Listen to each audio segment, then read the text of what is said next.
안녕하세요, 한성호 원장입니다. 여름이 되면 아토피나 알레르기 피부염 증상이 악화돼서 어려움을 겪는 분들이 참 많죠. 평소 꾸준히 관리하며 잘 유지해둔 피부도 기온과 습도가 동시에 높아지는 이맘때만 되면 다시 피부가 예민하게 반응하곤 합니다. 오늘 이 시간에는 여름철에 피부 상태가 급격히 변하는 분들에게 공통으로 나타나는 신체적인 특징들을 정리해 보려고 합니다.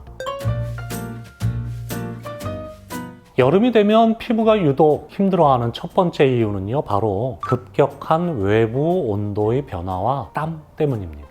우리 피부는 일정한 온도를 유지할 때 가장 건강한 상태를 유지하는데요. 요즘 같은 여름철에는 강한 햇빛으로 피부 온도가 쉽게 올라가게 되고 실내에 들어오면 차가운 에어컨 바람 때문에 피부 온도가 다시 급격하게 떨어지죠. 이렇게 온도차가 큰 환경에 반복적으로 노출하게 되면 피부 속 수분은 빠르게 증발하고 피부 장벽의 기능도 눈에 띄게 약해집니다. 이때 땀이 결정적인 역할을 하게 되죠. 땀은 그 자체로도 피부를 자극하는 성분을 포함하고 있는데요. 아토피나 알레르기 같은 피부에 염증을 가지고 계신 분들은 피부 장벽이 일반적인 경우보다 훨씬 취약하죠. 그래서 땀이 피부에 머무는 시간이 길어질수록 그 속에 든 염분과 노폐물이 약해진 피부 틈새를 자극하게 됩니다. 땀이 피부에 닿으면서 발생하는 물리적인 자극과 또한 온도와 습도의 변화로 인해서 피부 장벽의 손상이 겹치게 되겠죠. 피부가 스스로 보호하기 힘든 상태가 되고 맙니다.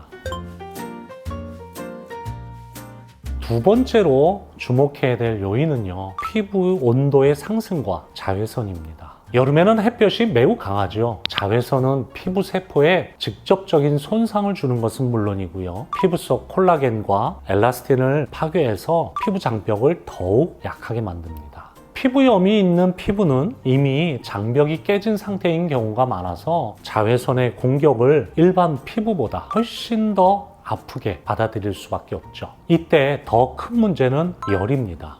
피부 온도가 1도만 올라가도 피지 분비량이 늘어나고 피부 속 수분은 빠르게 증발하죠. 특히 열은 그 자체만으로도 염증 세포를 자극하는 강력한 요인입니다. 따라서 피부 온도가 높아지면 혈관이 확장되면서 얼굴이 붉어지는 홍조가 나타나기도 쉽고요. 이 과정에서 아토피 특유의 가려움증이 폭발적으로 심해지곤 합니다. 흔히 우리가 여름에 시원한 에어컨 바람을 쐬면 괜찮을 거라 생각하시지만 앞에서 말씀드린 것처럼 급격하게 온도가 변화가 되게 되면 오히려 우리 피부의 회복력을 떨어뜨리기도 합니다. 여름철 피부 관리는 자외선으로부터 피부를 보호하고 피부 온도를 적정 수준으로 낮춰서 염증 반응을 최소화하느냐가 핵심인 셈이죠.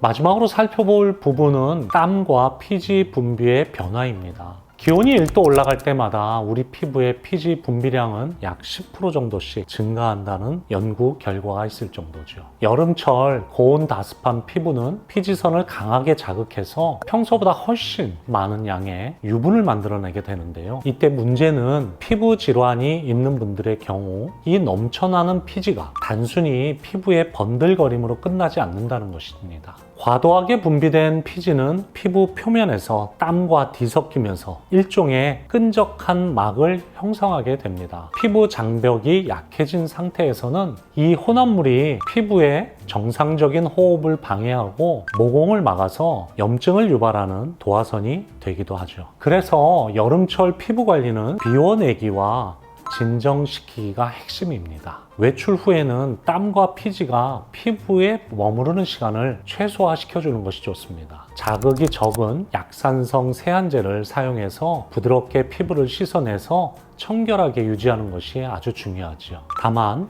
너무 잦은 세안이나 샤워는 오히려 수분까지 뺏어나갈 수 있기 때문에 주의가 필요합니다. 세안 후에는 피부 온도를 즉각적으로 낮춰줄 수 있는 진정팩이나 냉장 보관한 수분 로션을 활용해 보시는 것도 좋습니다. 이처럼 피부에 열이 쌓이지 않게 관리해 주는 것만으로도 여름철 피부가 겪는 가려움과 자극을 상당 부분 줄일 수 있습니다.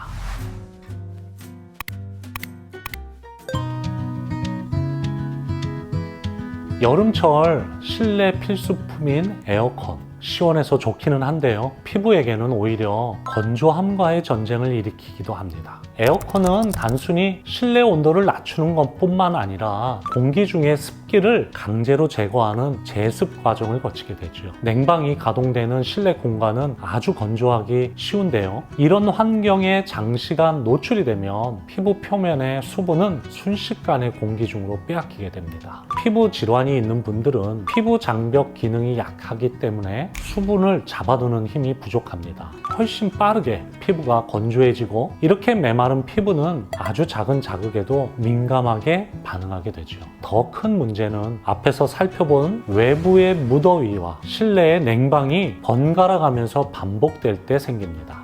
밖에 열기 때문에 달아올랐던 피부가 갑자기 실내의 차가운 에어컨 바람을 맞게 되면요, 피부의 혈관이 급격하게 수축하고 또 확장되기를 반복하게 됩니다. 피부의 회복력을 떨어뜨리고 피부를 더욱 예민한 상태로 만들게 되는 거죠. 따라서 여름철에 실내에 머물 때는 실내 습도를 50%에서 60% 정도로 유지해 주시는 것이 좋고요. 피부에 수분이 날아가지 않도록 보습제를 적절하게 덧발라주는 것입니다. 이에 더해서 에어컨의 찬 바람을 피부에 직접 맞는 자리는 피하신다든지 내 피부가 건조함을 느끼기 전에 미리 수분을 공급해주는 습관이 여름철 피부 건강을 지키는 중요한 열쇠가 될 겁니다. 진료실에서 환자분을 만나다 보면 매년 비슷한 시기에 고생하며 찾아오시는 분들이 꼭 계시죠. 흥미로운 점은 질환은 다 제각각 다른데 증상이 악화되는 패턴은 서로 비슷하다는 것이죠. 그 첫 번째 패턴은 바로 수면 부족입니다. 여름이 되면 낮이 길어지기 때문에 우리 생활 패턴도 자연스럽게 늦어지겠죠. 무더위 때문에 깊게 잠들지 못하는 분들도 많고요. 그런데 우리 피부가 회복되는 시간은 대부분 잠을 자는 동안인데요. 밤 사이에는 피부 장벽을 복구하고 면역 체계를 조절하는 작업이 아주 활발하게 일어나게 됩니다. 그렇다 보니 잠이 부족하면 이런 중요한 회복 과정이 제대로 이루어지지 않게 되는 거죠. 두 번째 특징은 체온을 조절하는 데 실패하는 것입니다. 더운 온도가 지속되면 우리 몸은 계속해서 열을 밖으로 내보내려고 애를 쓰겠죠. 이 과정에서 피부 쪽으로 혈류량은 늘어나는데 결국 피부의 염증 반응을 활성화시켜버리는 그러한 결과를 낳기도 합니다. 마지막 세 번째 특징은요, 피부가 보내는 초기의 신호를 무시하는 것입니다.